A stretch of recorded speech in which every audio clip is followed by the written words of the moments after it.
Hi, my name's Keith Cooper, Northlight Images, and in this series of videos I'm going to be looking at different aspects of digital black and white photography.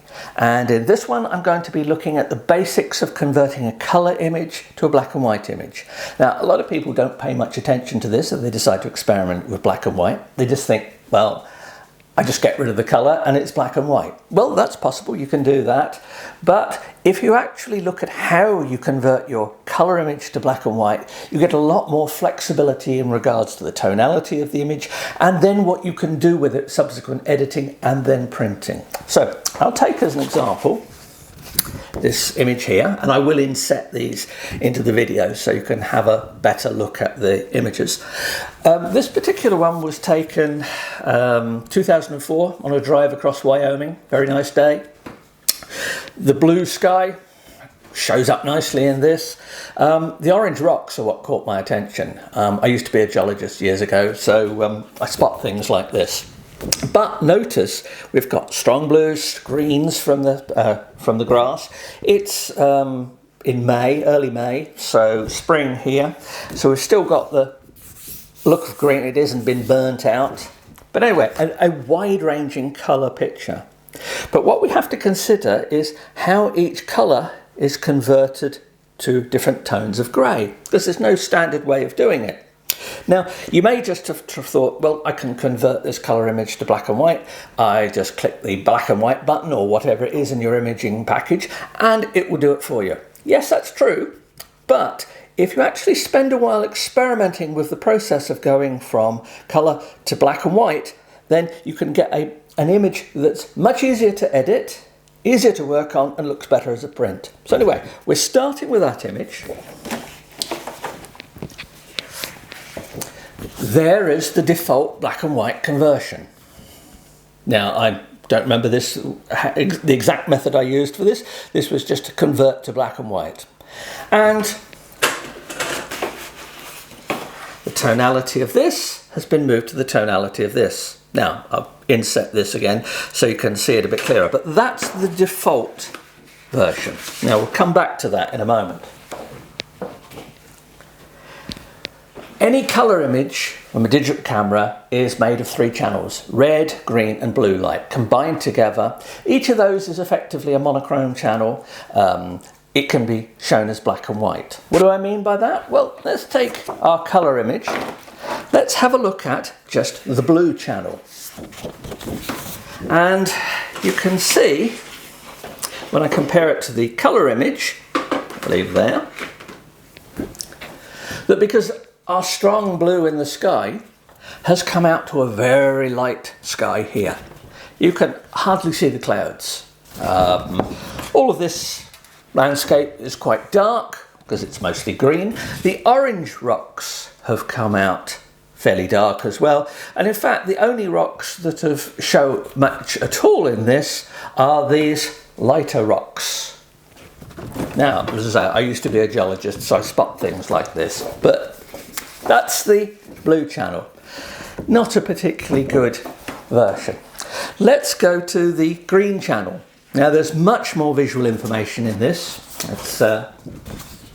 We've got a lot lighter here because of the green. And the sky, well, it's come out a medium shade, but at least we can see the clouds. So that's the green channel. Lastly, here's the red channel. Now, immediately, because of the deep blue sky, there's very little red light in the deep blue sky, so it comes out dark. Likewise, the orange rocks over the side and over there come out very bright. In fact, they come out a bit too bright. But the clouds stand out really well. So we can see that choosing the red channel is maybe a bit better than the green channel, and I would say definitely a lot better than the blue channel. How do we mix these together? Well, it turns out one of the standard ways of converting images, you will have a black and white adjustment with sliders, and this allows you to mix the relative proportions of each channel. So you'll see it described as a channel mixer, black and white controls. Play around with the sliders and see what happens. I would just warn you though that if your image was not particularly well exposed, it's quite possible that in something like the red channel here, you'll get noise in the sky. Certainly off this was a 2003 Canon 1DS. And although it's 11 megapixels, there were some performance limitations on it, and it does take a bit of work to get good images if you try and do just a channel like this. So really, I don't want just the one channel, because then I'm throwing away 2/3 effectively of the information that's in the picture, and I don't want to do that. So what do? I get a channel mixer and I mix things up, and I get a black and white version like this. Now, this has had no more than just altering the sliders a bit. I may have adjusted the levels just to make sure the blacks and whites in the picture are okay. But anyway, that's a view that I quite like.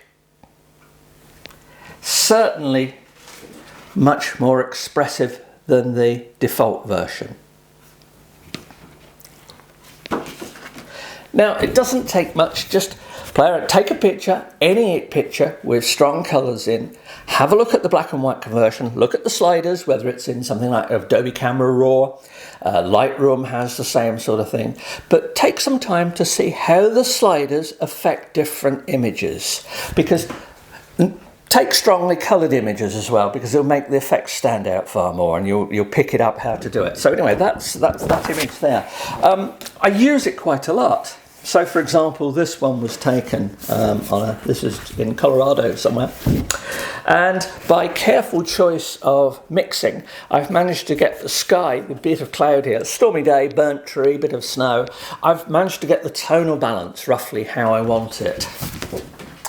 Now, for this shot, the default black and white conversion was fine. There are no strong colours, this is just stonework, there's very little colour in it anyway. I want a good black and white picture. So this is where just ordinary processing of editing levels and a good photo to start off with helps. Up in the mountains, little glimpse of the Tetons just showing through a break in the cloud. Once again, careful attention to the colour mix has given me a bit more contrast, but an image like this needs more work on it to bring out the detail. So this has had a few more things done to it. But anyway, that's all I really want to cover in this introduction. Have a look at the article. There's quite a lot of links from that to other things. But the key thing is take a colour picture and experiment with producing black and white, different types of black and white, and see how you think you like them, because that's the important bit when it comes down to it. Anyway, hope this video has been of use. I'm going to try and do a few more of these about black and white, about printing, and all kinds of aspects of black and white digital photography. So thanks very much.